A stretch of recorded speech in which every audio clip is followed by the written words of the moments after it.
आयुष अपने केबिन में काम कर रहा था। तभी वहां आरूही आ गई। उसने कुछ देखा तो वो चौंक गई और जल्दी से आयुष के शर्ट के स्लीव्स ऊपर करने लगी। आयुष उसे हैरानी भरी नजरों से देख रहा था। आरूही ने परेशानी भरे भाव में कहा, ये चोट कैसे लगी तुम्हें? आयुष का ध्यान जब चोट पे गया तो वो झेंप गया और जब तक वो कुछ कहता, आरूही भागकर अपने केबिन में आ गई और बैग से फर्स्ट एड बॉक्स लेकर वापस आ गई। उसने कॉटन पे दवाई लगाते हुए पूछा, बताओ।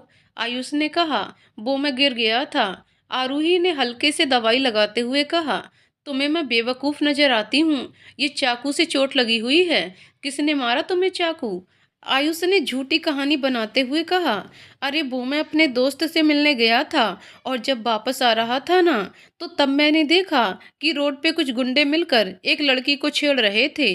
तो मैंने एक जिम्मेदार नागरिक होने के नाते उसे बचाने के लिए बढ़ा, तो उनमें से एक ने चाकू से मार दिया।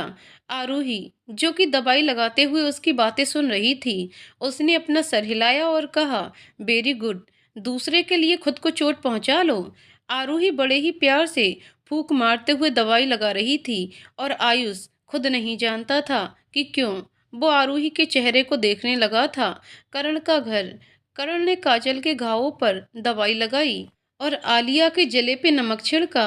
आलिया बस उन्हें देखते हुए जल ही रही थी कि तभी रिया वहां आई, अपने फोन में गाना लगाते हुए, जो कि ये था, लोग हमसे जलते हैं इस बात पे, क्यों इतने ज्यादा खूबसूरत लगते हैं हम साथ में। गाने ने तो जैसे सोने पे सुहागा कर दिया। और जब रिया ने आलिया को खुद को घूरते हुए पाया तो उसने गाना बंद कर दिया। वो आकर करण और काजल के पास बैठ गई। वो कुछ बातें करने लगे। तभी सरिता जी ने खाना लाते हुए कहा, चलो हाथ मुंह धो लो सब। जब उनकी नजर आलिया पर पड़ी, उन्होंने कहा, अरे आलिया, तुम कब आई? जाओ हाथ मुंह धो लो, खाना खाकर जाना। वैसे तो उन्हें भी आलिया पसंद नहीं थी, पर अब घर आए मेहमान की आवभगत तो सबको करनी पड़ती है। काजल जब हाथ मुंह धोकर आई तभी आलिया भी वहां आ गई। दोनों ही करण के साथ वाली चेयर की ओर बढ़ी, पर कारण अलग थे। काजल को सरिता जी के सामने बैठना था, जो उस चेयर के सामने बैठी थी, और आलिया का तो पता ही है। आलिया से पहले ही काजल वहां बैठ गई और आलिया गुस्से से पैर पटकती हुई ही रह गई, क्योंकि करण के दूसरी तरफ तो रिया बैठी थी। आलिया पैर पटकते हुए दूसरी चेयर पर बैठ गई। काजल ने एक चम्मच कड़ी चावल खाया और अपनी आंखें बंद कर लीं। फिर आंखें खोलकर उसने सरिता जी के हाथ पे हाथ रखा। आंटी, आपको पता है, मैंने आज 1 साल बाद कड़ी चावल खाए हैं, क्योंकि रिधि के जाने के बाद मन नहीं किया, पर आज बहुत ही अच्छा लग रहा है। सरिता जी ने मुस्कुराकर कहा, बेटा तुम जी भर कर और पेट भर के खाओ। काजल मुस्कुराते हुए खाने लगी कि तभी उसका चोट लगा हिस्सा टेबल पर जा लग गया और उसकी आह निकल गई। सबने चिंता भरी निगाहों से उसकी ओर देखा, सिवाय आलिया के। रिया ने आलिया की ओर देखकर कहा, लगता है किसी की बुरी नजर लग गई दी को। करण ने कहा, दर्द हो रहा है ना, मैं खिला देता हूँ। काजल ने मना किया, पर आखिरकार उसे मानना पड़ा। करण एक चम्मच काजल को खिलाता, फिर एक चम्मच खुद खाता। जहां रिया और सरिता जी उन्हें देखकर खुश थे, तो वहीं आलिया जल भुन रही थी। उसने जल्दी से खाया और निकल ली। काजल भी कुछ देर बाद चली गई। आयुष का केबिन। आरूही ने पट्टी करने के बाद कहा, ऑफिस आने की क्या जरूरत थी, घर चले जाते। आयुष ने कहा, वो काम ज्यादा था ना, इसलिए। आरूही ने अपना सर हिला दिया और फिर कहा, जल्दी घर चले जाना और आराम कर लेना, काम कल भी हो सकता है। इतना कहे वो अपने केबिन में चली आई। सब शाम को अपने अपने घर आ गए। आज आरूही को नींद नहीं आ रही थी, तो उसने अपने कपबोर्ड में से एक लड़की की फोटो निकाली और उसे देखकर कहा, कब मिलेगा तेरा आयु मुझे सिया? खुद तो तू चली गई मुझे अकेला छोड़कर, पर एक बहुत ही बड़ी जिम्मेदारी भी दे गई। पता नहीं तेरे मिस्टर बन एंड ओनली से मिल पाऊंगी या नहीं। इतना कहकर उसने वो फोटो वापस रख दी और फिर बेड पे लेट गई। कुछ देर में नींद ने उसे अपने आगोश में ले लिया। कुछ देर बाद सब लोग अपने अपने काम के लिए निकल गए। कॉलेज। काजल और अदिति अपने क्लास की ओर जा रहे थे कि प्योन ने आकर काजल से कहा, शर्मा सर आपको बुला रहे हैं। काजल ने अदिति से कहा, अब क्या हो गया? अदिति, पता नहीं, चल मैं क्लास जाती हूँ, तू मिला।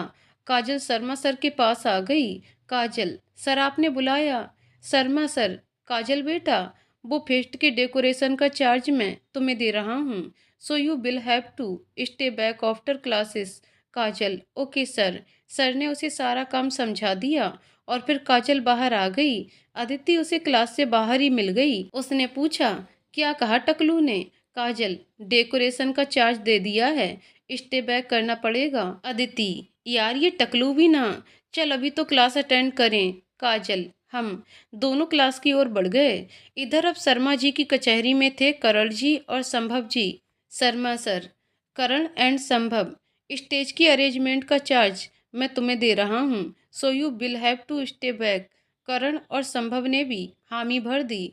खुराना ट्रेडर्स, आज आरूही को आयुष के साथ एक अलग कनेक्शन फील हो रहा था। वो कोशिश कर रही थी आयुष से दूर रहने की, पर काम की वजह से उससे सामना हो रहा था। शाम का समय, कॉलेज। अदिति और काजल अब तक साथ में ही काम कर रही थीं, पर फिर अदिति के घर से फोन आने के कारण उसे जाना पड़ा। उधर करण और संभव भी काम में लगे हुए थे। कुछ ही देर में बारिश शुरू हो गई। अदिति एक शेड के नीचे खड़ी थी, तो उधर रिया घर पे अकेली थी। उसने करण को फोन किया। रिया, हेलो भाई। करण, हेलो, हाँ बोल रिया। रिया, भाई आप कब तक आओगे? माँ और चाची भी एनजीओ में हैं, धीर भाई भी ऑफिस में फंस गए हैं और आरोही दी को भी काम है। करण, मैं तो लेट हो जाऊंगा, पर आने की कोशिश करता हूँ, ओके। रिया ने ओके कहकर फोन रख दिया। संभव के घर से फोन आया था, तो वो जाने ही वाला था कि करण ने कहा, यार अगर काम नहीं किया तो घर जाने से पहले एक बार मेरे घर में रिया के पास आ जाइएगा, वो अकेली है यार। संभव ने हामी भर दी और घर के लिए निकल गया। उधर अदिति के सामने अचानक से एक गाड़ी आकर रुकी और उसमें से एक शख्स बाहर आया, तो उसे देखकर वो चौंक गई और पूछा, आप? सार्थक ने उसकी ओर बढ़कर उससे कहा, हाँ मैं, तुम यहाँ कैसे?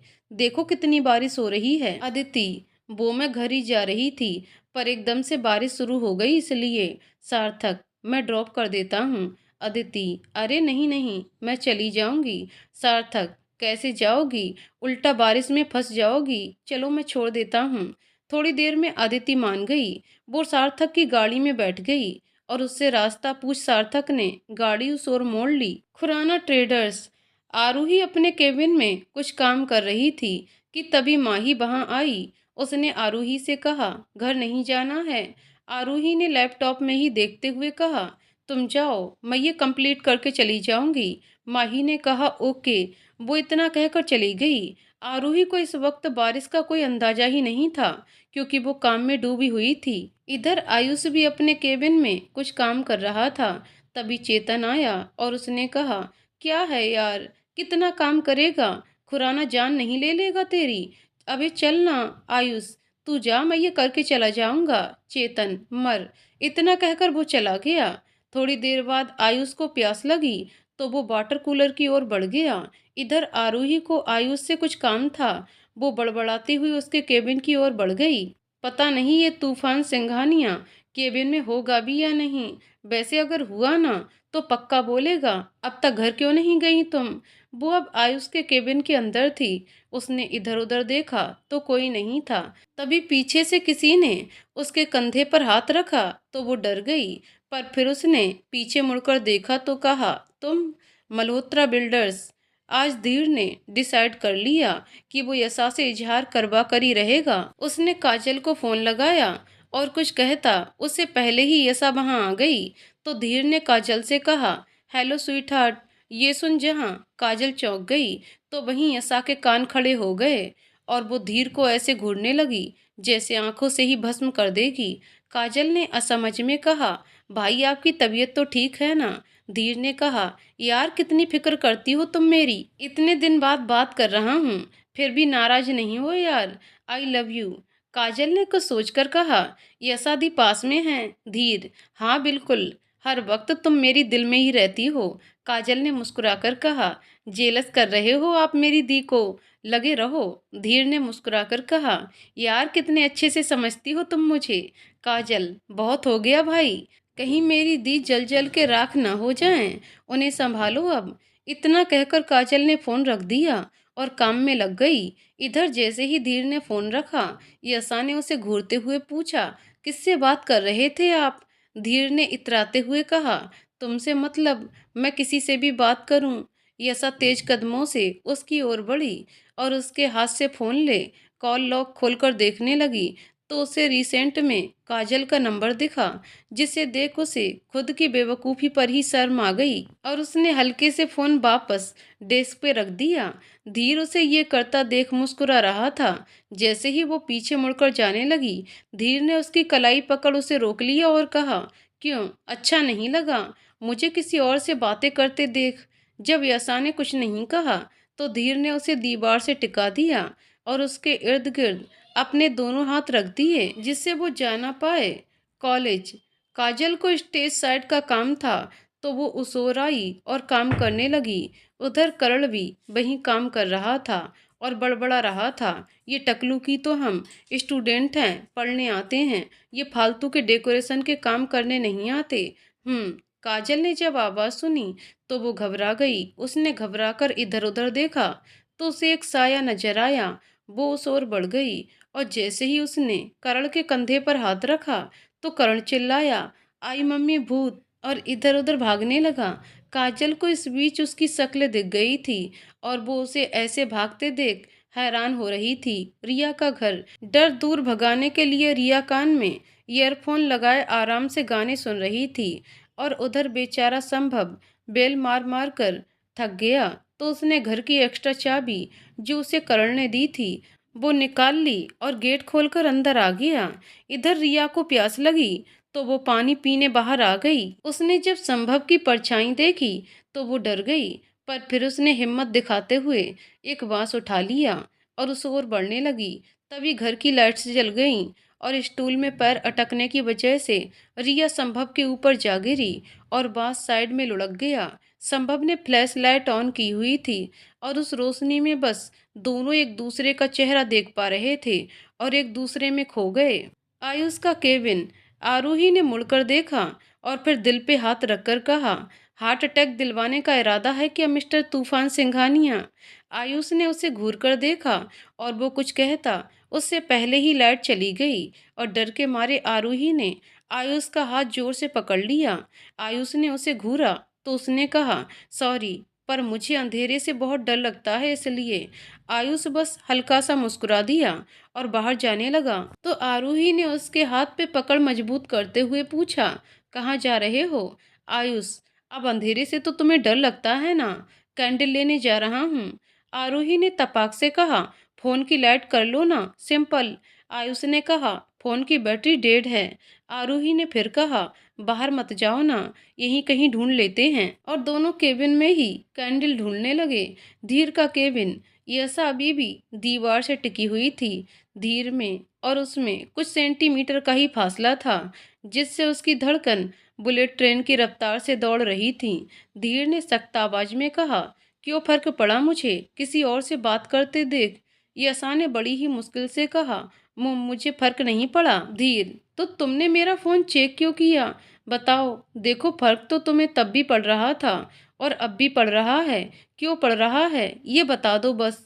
यशा ने एकदम से कहा, क्योंकि प्यार करते हैं हम आपसे धीर।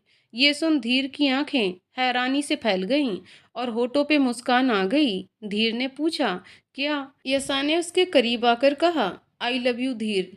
धीर के चेहरे पर मुस्कान आ गई। उसकी बाहों की पकड़ दीवार से ढीली हो गई। जब यशा साइड से जाने लगी तो धीर ने उसकी कलाई पकड़ उसे रोक लिया। यशा की पीठ उसकी तरफ थी। धीर ने कहा, जवाब नहीं जानना है? यशा ने वैसे ही कहा, जवाब मुझे पता है। धीर, क्या है जवाब? यशा, आप मुझसे प्यार नहीं करते ना? ये सुन धीर ने उसे अपने करीब खींचा जिससे वो उसकी पीठ से जा लगी। धीर ने कहा, और अगर मैं कहूँ मैं तुमसे प्यार करता हूँ तो? यशा उसे हैरानी से देखने लगी तो धीर ने उसके कान के पास आ अपनी सर्द आवाज में कहा, आई लव यू मिस यशा सिंघानिया। जहाँ यशा के चेहरे पर एक मुस्कुराहट आ गई तो वहीं धीर ने उसे अपनी पकड़ से आजाद कर अपने सामने कर दिया। यशा बस उसकी आंखों में देखती रह गई। थोड़ी देर बाद जब धीर को एहसास हुआ तो वो उसकी ओर बढ़ने लगा। यशा भी अपने कदम पीछे की ओर बढ़ाने लगी। इधर सार्थक ने अदिति को घर छोड़ दिया। खुराना ट्रेडर्स। आरूही को कैंडल मिल गई तो वो उसे जलाए कैसे ये सोचने लगी। आयुष ने उसकी तकलीफ को भांपते हुए जेब में से माचिस निकाल के कैंडल जला दी। एक पल को तो वो मुस्कुराई पर फिर आयुष को घूरते हुए पूछा, तुम्हारे पास माचिस क्या कर रही है? आयुष ने उसके शक को भांपते हुए कहा, कोई ऐसी वैसी आदत नहीं है मुझे, वो मंदिर दिख रहा है। आयुष ने अपने केबिन में बने एक छोटे से मंदिर की तरफ इशारा करते हुए कहा, वहाँ अगरबत्ती जलानी होती है इसलिए लाया था। आरूही, अच्छा अच्छा। आयुष, तुम सोफे पे सो जाओ, मैं यहाँ चेयर पे सो जाऊंगा क्योंकि अब घर जाना तो इम्पॉसिबल हो गया है, सड़कों पे पानी भर गया है इसलिए। आरूही, तुम सोफे पे सो जाओ, मैं चेयर पे सो जाऊंगी। आयुष, वो क्यों? आरूही ने उसकी बाजू की तरफ इशारा कर कहा, चोट लगी है ना तुम्हें इसलिए। आयुष ने हैरानी से कहा, तुम्हें मेरी इतनी फिक्र कब से होने लगी मिस आंधी? उसने अपनी भौहें उचकाते हुए कहा। आरूही ने झल्ला कर कहा, मुझे क्या है, सो जाओ चेयर पर, फिर दर्द भी तो तुम्हें ही होगा ना। इतना कह वो सोफे पे जाकर लेट गई। आयुष ने पल भर उसे हैरानी से देखा और फिर सर झटक कर चेयर पर बैठ गया। कॉलेज। करण इधर उधर भाग रहा था कि तभी लाइट चली गई तो करण स्टेज के पास नीचे ही बैठ गया और कहने लगा, प्लीज मुझे छोड़ दो प्लीज, आज के बाद कभी उस टकलू की बात नहीं सुनूंगा। मेरी तो अभी तक शादी भी नहीं हुई है प्लीज। काजल से अब हंसी कंट्रोल नहीं हुई तो वो जोर जोर से हंसने लगी। हंसी की आवाज सुन करण ने मन में कहा, इसकी हंसी तो चुड़ैलों जैसी नहीं है।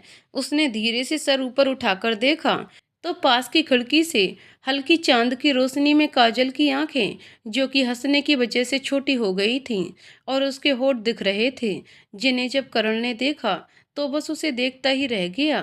काजल ने उसके करीब आकर उसे हिलाया और अपनी हंसी को दबाते हुए कहा, इतनी रात को यहाँ क्या कर रहे हो? करण खड़ा हुआ और कहा, टकलू ने स्टेज की डेकोरेशन का चार्ज दिया है ना, वही कर रहा हूँ। काजल, ओके। तभी काजल का फोन बज उठा। उधर से नेहा जी की आवाज आई, बेटा कहाँ है तू? यशा और आयुष भी नहीं आया अभी तक।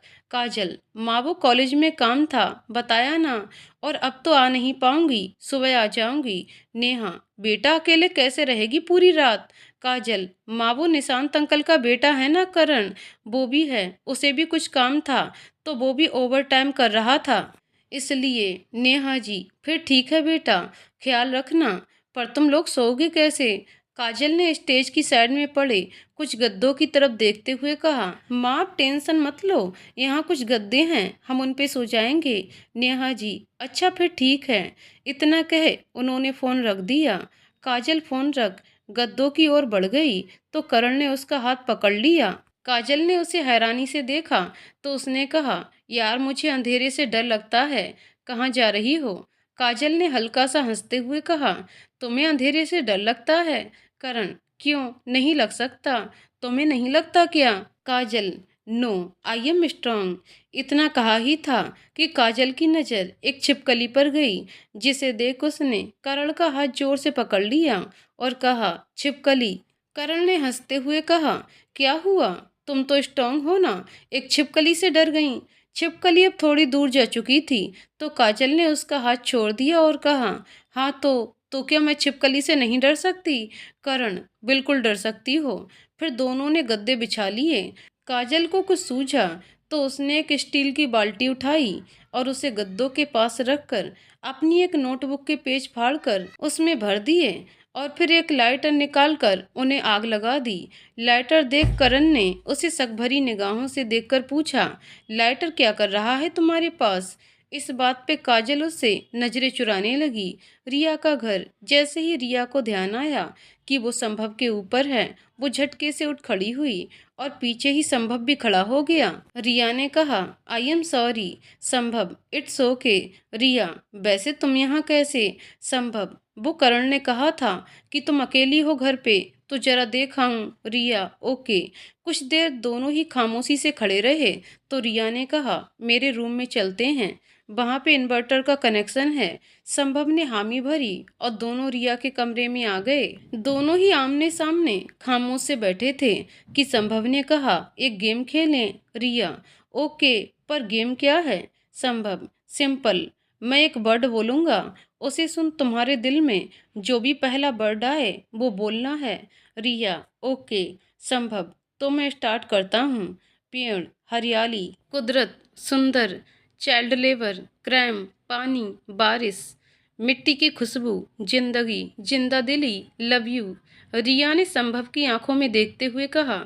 ये सुन संभव के होठों पर मुस्कान आ गई। संभव ने उसके हाथ थामकर उसकी आंखों में देखकर पूछा, कब से? रिया ने खोए से अंदाज में कहा, जब से तुमने मेरी जान बचाई थी, शायद तब से। संभव, कितना? रिया, खुद से भी ज्यादा। संभव, मैं कैसे मान लूं? रिया, मैं भाई के सभी दोस्तों को भाई कहती हूँ, सिवाय तुम्हारे। ये सुन संभव ने अपनी नजरें दूसरी ओर कर खुद से कहा, यार ये तो मैंने कभी सोचा ही नहीं। वहीं संभव की नजरें हटाने से रिया की तंद्रा टूटी और वो कांप उठी। उसका चेहरा पसीने से लथपथ हो गया। उसने अपना हाथ छुड़ाया और खड़ी होकर कहा, आई एम सो सॉरी। इतना कह वो जाने लगी तो संभव ने उसका हाथ थामा, उसे अपनी बाहों में कस लिया। फिर कुछ देर बाद अलग हो उसका चेहरा अपनी हथेलियों में थामकर कहा, आई लव यू टू। रिया ने नम आंखों से उसे देखते हुए कहा। अब इन शब्दों में विश्वास ही नहीं रहा। संभव ने उसे फिर अपनी बाहों में कस लिया। रिया को उसकी बाहों में एक अलग ही सुकून मिल रहा था। जब कुछ देर तक संभव को कोई हरकत महसूस नहीं हुई तो उसने देखा कि रिया तो सो चुकी है। उसने उसे हल्के से अपनी बाहों में उठाया और फिर बेड पे लेटा उसके माथे को चूम लिया। जैसे ही वो मुड़कर जाने लगा, उसे आभास हुआ कि रिया ने उसका हाथ पकड़ा हुआ है।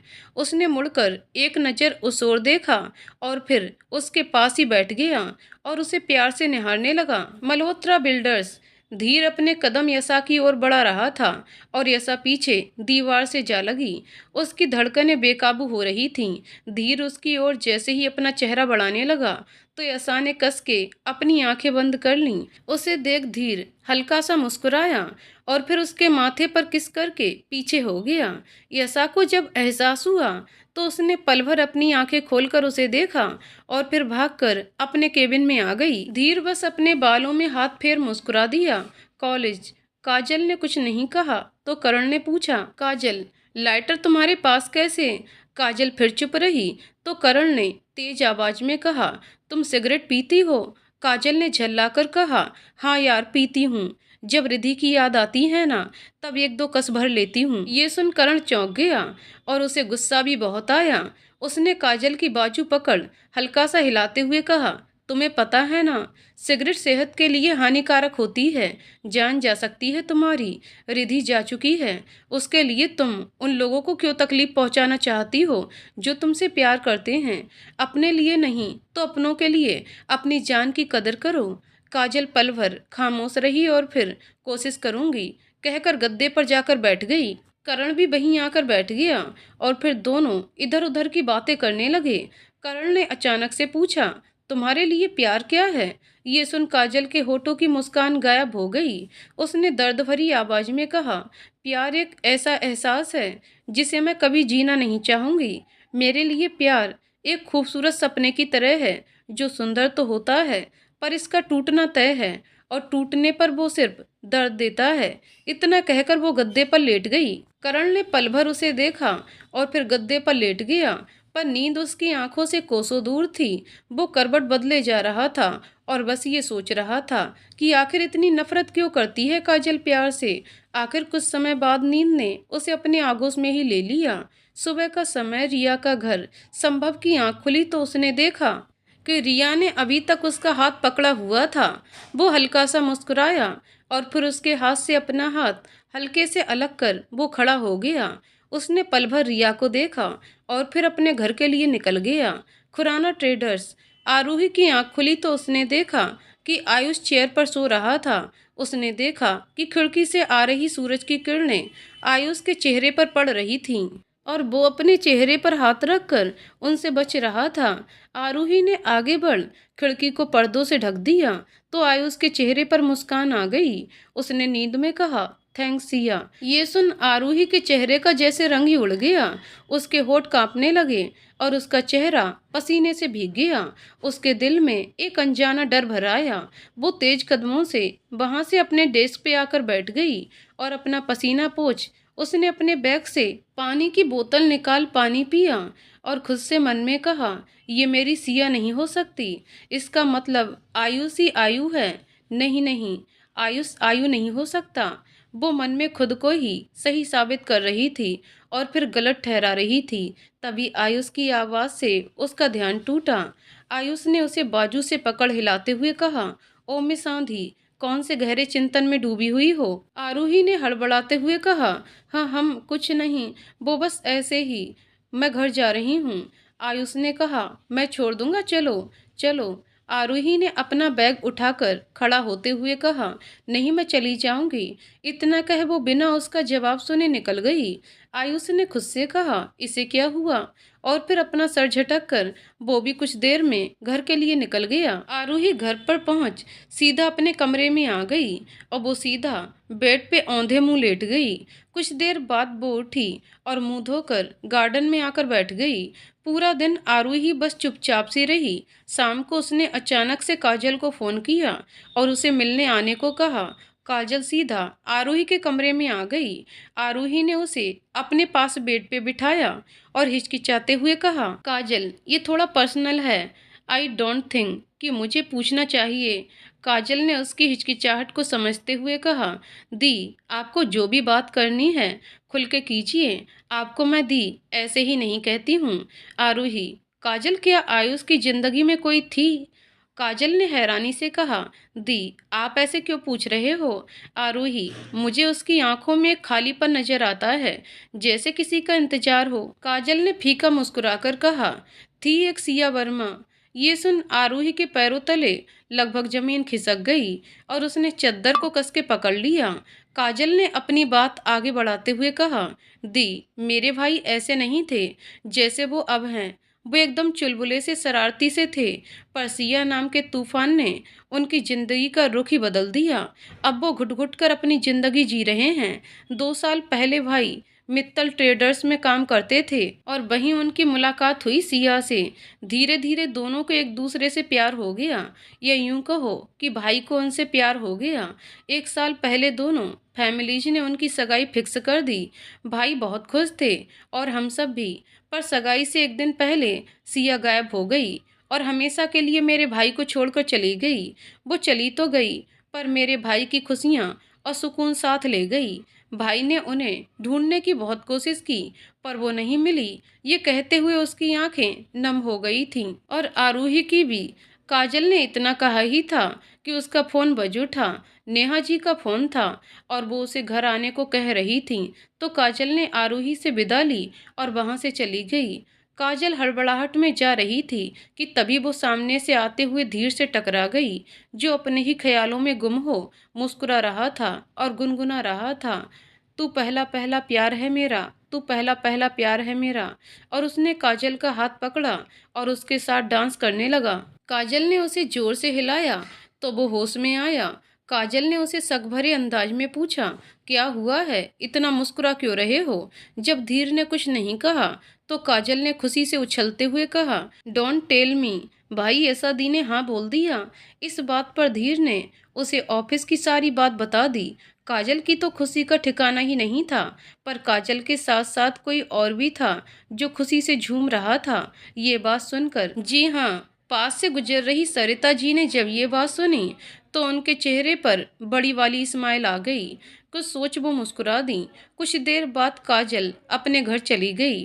वहीं आरूही काजल की बातों को याद करते हुए दीवार से सिर टिका नीचे बैठ गई और अतीत की यादों में खो गई। फ्लैशबैक बेंगलोर। आयुष की सगाई से एक दिन पहले शाम का समय आरूही बेंगलोर में एक स्टार्टअप जॉब करती थी, क्योंकि उसमें अभी मल्होत्रा बिल्डर्स में काम करने जितनी काबिलियत नहीं थी। वो शाम को थक हार कर ऑफिस से आई थी और सोफे पर बैठकर आराम कर रही थी। तभी उसके फ्लैट की डोरबेल बजी। उसने दरवाजा खोला तो सामने एक उसकी ही उम्र की लड़की खड़ी थी। उसे देख उसकी आंखें हैरानी से फैल गईं और मुंह से निकला, सिया। उसने उसे अंदर सोफे पे बिठाया और पानी देते हुए लगभग डांटते हुए कहा, कल तेरी सगाई है, तू यहाँ क्या कर रही है पागल? मैंने तुझसे कहा था ना कि मैं सगाई पे नहीं आ पाऊंगी, पर शादी से पहले आ जाऊंगी। तो तू यहाँ क्या कर रही है? जितनी तू एक्साइटेड है ना मुझे अपने आयु से मिलवाने के लिए, उससे कई ज़्यादा मैं एक्साइटेड हूँ उससे मिलने के लिए, जिसकी सिर्फ बातें सुनी हैं और फोटो तक नहीं देखी। आरूही सब एक सांस में बोले जा रही थी तो सिया ने एकदम से कहा, एक हफ्ते बाद मैं इस दुनिया में नहीं रहूंगी। ये सुन जैसे आरूही के मुंह पर ताला लग गया, पर अगले ही पल उसने सिया को एक थप्पड़ मारते हुए कहा, अगली बार ऐसा मजाक किया ना तो जान ले लूंगी तेरी। फिर उसे गले लगाते हुए कहा, 2 साल तुझसे दूर रहने की इतनी बड़ी सजा देगी तू? आरोही और सिया बचपन की दोस्त हैं, दोनों एक साथ बड़ी हुई हैं, पर पिछले 2 साल से आरोही उससे नहीं मिली, बेंगलोर में जॉब की वजह से। पर कभी कभार दोनों फोन पे बातें कर लिया करती थीं। सिया ने उससे अलग हो उसका चेहरा अपने हाथों में थामकर कहा, रूही, मुझे ब्लड कैंसर है, वो भी लास्ट स्टेज। एक हफ्ते बाद मैं तुझसे हमेशा के लिए दूर हो जाऊंगी। आयु को इसलिए नहीं बताया क्योंकि वो इस गम को सह नहीं पाता। मैं उसे अपने सामने तड़पते हुए नहीं देख सकती थी, इसलिए बिना कुछ कहे चली आई। ये सुन आरूही के तो पैरों तले से जमीन खिसक गई।